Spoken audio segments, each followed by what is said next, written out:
ये तो बात हुई महिला वोटरों की, लेकिन एमपी में इस बार चुनावी समर के बीच ग्रामीण इलाकों में हुई बम्पर वोटिंग का भी काफी असर नतीजों पर पड़ने वाला है। इस बार ग्रामीण इलाकों से दो तस्वीरें सामने आई। एक तरफ ग्रामीण क्षेत्रों में मतदाता वोटिंग के लिए लंबी लंबी कतारों में खड़े नजर आए, तो दूसरी तरफ खाद के लिए भी ग्रामीण समितियों के बाहर लंबी लंबी लाइन लगाए हुए वो नजर आए। तो ग्रामीण मध्य प्रदेश में इन दोनों कतारों का बम्पर वोटिंग से आखिर कनेक्शन क्या है, जरा समझिए।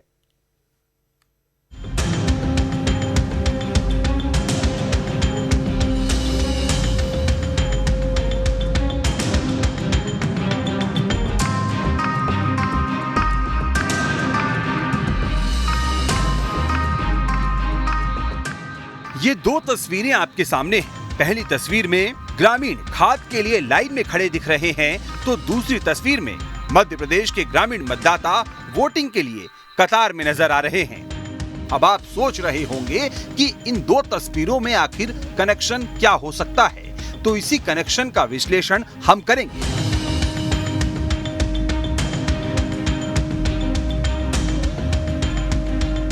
शुरुआत इन तस्वीरों से करते हैं। मध्य प्रदेश में जगह जगह से खाद्य संकट की तस्वीरें सामने आ रही हैं और ये समस्या कोई 17 नवंबर की वोटिंग के बाद सामने नहीं आई है, बल्कि पिछले कुछ महीनों से लगातार भिंड, मुरैना, रायसेन, जबलपुर जैसे कई जिलों से खाद्य संकट की तस्वीरें आ रही हैं। बुआई सीजन में खाद के लिए परेशान किसान घंटों लाइन में खड़े नजर आ रहे हैं। कहीं कहीं तो हालात ऐसे हैं कि पूरा दिन और पूरी रात खाद के इंतजार में गुजर रही है।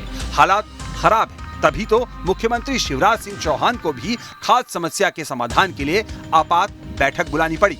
दरअसल रबी की फसलों की बुआई का सीजन चल रहा है। इस समय किसानों के लिए सबसे मूलभूत चीजें बिजली, पानी और खाद है। अगर यही चीजें किसानों को नहीं मिल पाएंगी तो वो अपनी फसल कैसे उपजा पाएंगे। हालांकि इन चुनावों में जहां बीजेपी सरकार की ओर से ट्रांसफार्मर योजना सहित कई फ्लैगशिप वादे किए गए, तो वहीं कांग्रेस की ओर से भी कर्ज माफी के वादे को दोहराया गया। लेकिन फिलहाल वादों और दावों की बीच की हकीकत यही है कि मध्य प्रदेश का किसान बिजली, पानी और खाद के लिए परेशान है। बहरहाल अब बड़ा सवाल ये है कि इस बार किसानों ने मुद्दों के आधार पर वोट दिया है, समस्या के समाधान या वादों का लोभ किसानों को पोलिंग बूथ तक लाया, या फिर शहरों के मुकाबले ग्रामीण क्षेत्रों में ज्यादा वोटिंग का एक ट्रेंड ही रहा है। दरअसल ये तमाम सवाल इसलिए उठ रहे हैं कि मध्य प्रदेश का ग्रामीण वोटर मतदान के मामले में पढ़े लिखे शहरी मतदाताओं से कहीं आगे रहा है। जानकारी के मुताबिक एमपी में इस बार 77.15% मतदान हुआ है, जबकि ग्रामीण क्षेत्रों में 80% से ज्यादा मतदान हुआ है। भोपाल जिले में 66.66% मतदान हुआ है, जबकि बालाघाट जैसे नक्सल प्रभावित जिले में 85.35% मतदान हुआ। वहीं बैतूल में 82.03%, आगर मालवा में 85.09% मतदान हुआ है।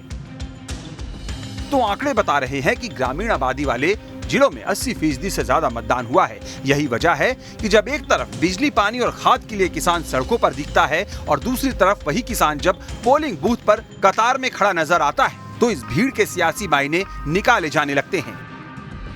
इस बार के विधानसभा चुनाव में ग्रामीण इलाकों में बम्पर वोटिंग हुई है।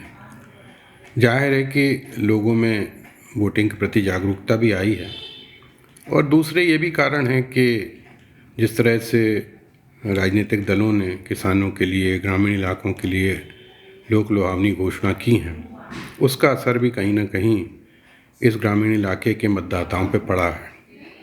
कांग्रेस ने कर्ज माफ़ करने की बात की है, इसके अलावा बिजली देने की बात की है। वैसे भी कई समस्याएं ग्रामीण इलाकों में हैं, जैसे खाद की किल्लत है, बिजली पूरे समय नहीं आती है। इस तरह की तमाम परेशानियां जो हैं, और शायद अब ग्रामीणों को लगता है कि जो नई सरकार आएगी वो ग्रामीण इलाकों के प्रति कुछ ज़्यादा संवेदनशील रहेगी। यही कारण है कि ग्रामीण इलाकों में काफ़ी मतदान हुआ है। वैसे तो पूरे मध्य प्रदेश में इस बार मतदान करीब 2% बढ़ा है, लेकिन ग्रामीण इलाकों में जब बम्पर वोटिंग हुई तो बीजेपी, कांग्रेस इसके अपने अपने मायने निकालने लगी। मध्य प्रदेश में 230 विधानसभा सीटें हैं और इनमें करीब 100 से ज्यादा सीटें ऐसी हैं जहां किसानों का प्रभाव माना जाता है। ऐसे में अगर ग्रामीण क्षेत्रों में वोटिंग ज्यादा होती है तो निश्चित तौर पर 3 दिसंबर की मतगणना तक इसे लेकर अटकलों का बाजार तो गर्म ही रहेगा। राजनीतिक दलों के लिए हमेशा से ग्रामीण क्षेत्रों के मतदाता को ही प्राथमिकता दी गई है। यही वजह है कि प्रचार प्रसार का जोर भी शहरी क्षेत्रों के अलावा ग्रामीण क्षेत्रों में ज़्यादा दिखाई देता है। असर भी सामने निकल कर आया। 2023 के विधानसभा चुनाव में ग्रामीण क्षेत्रों की मतदाता ने शहरों की अपेक्षा बढ़ चढ़कर मतदान किया, लेकिन उसके पीछे वजह क्या है ये साफ नहीं है, क्योंकि ग्रामीण क्षेत्रों की मूलभूत समस्याएं तो आज भी बनी हुई हैं। देखना ये होगा कि ग्रामीण क्षेत्रों का ये बढ़ा हुआ मतदान प्रतिशत किस ओर गया है।